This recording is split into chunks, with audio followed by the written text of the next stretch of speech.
Okay, so we start with this question. What is the difference between aspiration and ambition?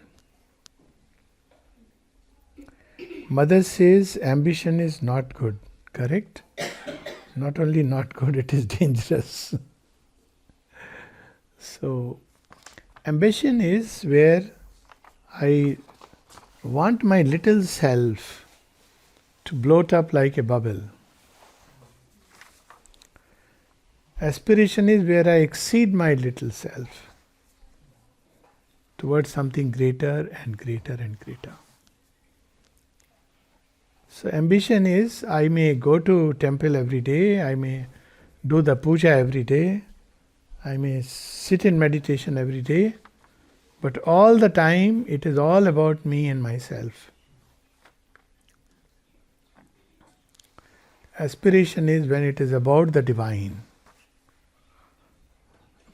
I may be walking on the road, we may be just maybe sitting in the house having food, but deep within there is this urge, this longing, this seeking, this thirst, this hunger for the divine. We may not use the word as divine, but we just feel stifled in this littleness. It's like a cage. There is something greater, something worth seeking, something worth giving a life for. When we do that, then it is aspiration. Aspiration is something which is always going up. So we may turn to the divine with ambition, meaning thereby I want the divine to fulfill all my desires, all my wishes. Divine is like a wish fulfilling tree to make me succeed, become the CEO, earn a lot of money, etc., etc. The divine may do it.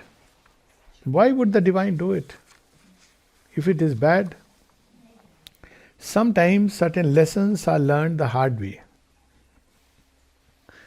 Mother was asked, why does the divine make the asuras succeed?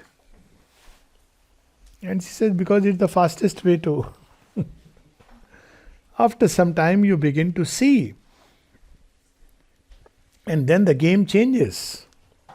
Often when people, in the beginning you go to Pondicherry and whatever you're wishing it is coming true, whatever you're thinking that is happening, even to that extent that you wish ki, I wish aaj ye khane mein mil jata and you get that. So this is one aspect of the divine where he gives, is the first bhakti, no? Arth and artharthi. But the real bhakti begins when it is jnani, jigyasu and the jnani. So the divine allows it because it's a evolutionary necessity at some point of time. He allows us to go through that phase, but when the time comes that we are no more satisfied with ourselves just as we are, we begin to see how hollow all this is. That's when real spiritual life begins. So then obviously ambition is a big hurdle, because on one side I want to ascend and discover greater and greater self. I'm putting it in more technical terms, or I want to be filled with the divine within me. But at the same time something in me is reinforcing my small self, my little self. So it is obviously dangerous because one may topple or burst or any kind of thing may happen. So in that sense, yes, ambition is dangerous when we take to spiritual life seriously. Like what happened to Ravana. This is not to say that, so from tomorrow I will not have any ambition. No. We have to decide what we really want.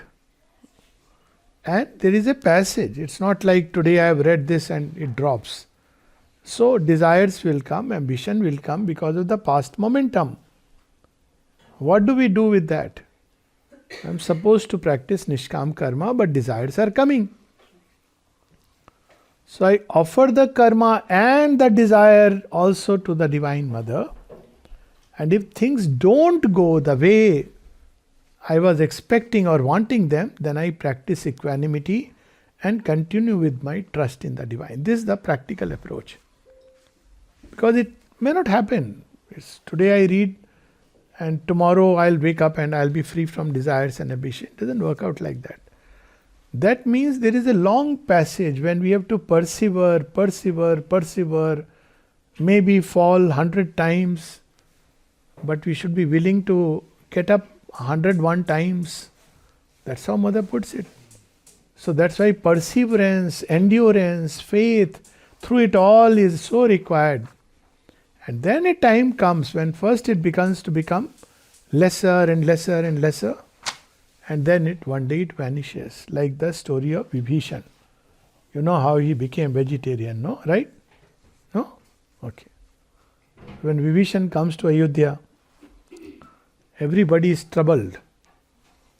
Why? All the monkeys, the Vanara, they say, Lord Ram, you are God, but this is not done. You have brought Vibhishan here. He is a non-vegetarian pakka. He is after all, Datikul. He is going there are no non-veg restaurants in Ayodhya. So we are afraid of our life.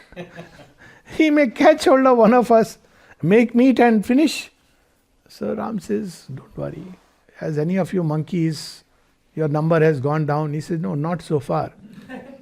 He says, then don't worry. But they keep a watch and they see one day Vibhishan feels the urge. He goes on the outskirts, sees nobody is around, picks up a rabbit and there it goes. See, that fellow. Go back and tell Ram once again. Any of you has number is missing? No. Our number is fine. Go back. Next time again he feels the urge and Ayodhya is like, zero tolerance to meat eating. Very advanced those days. Now we are talking about organic. No non-veg restaurant. So he once again goes, takes a rabbit, but this time he feels, he doesn't get taste in it. Again, third time he vomits.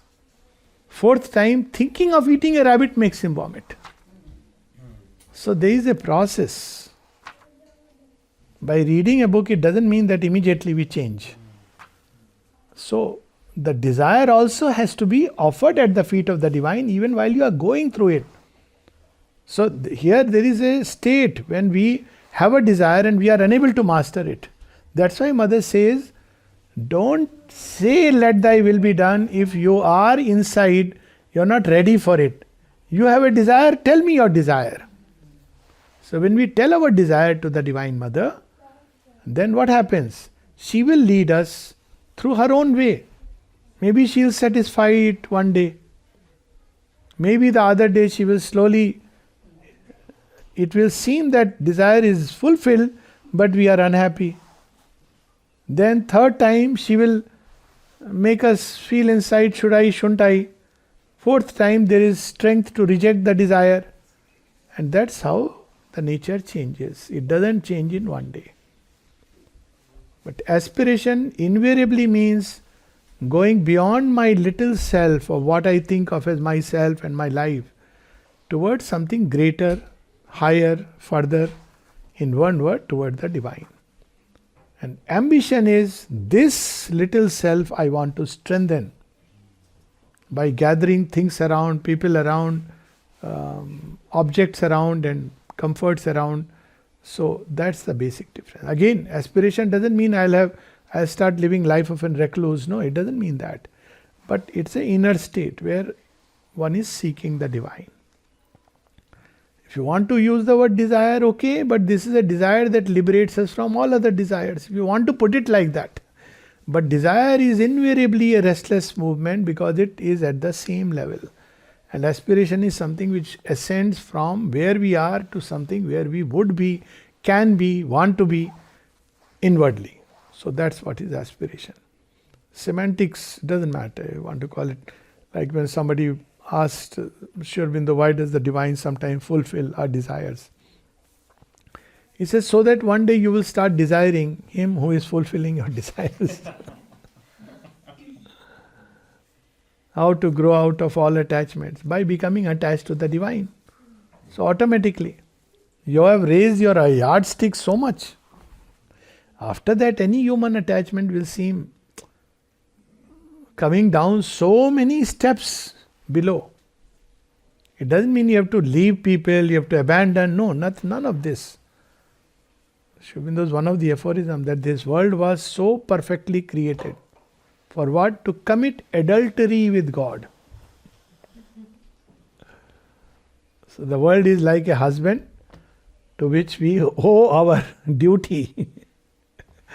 But secretly the soul is in love with its divine paramour. So that's the approach.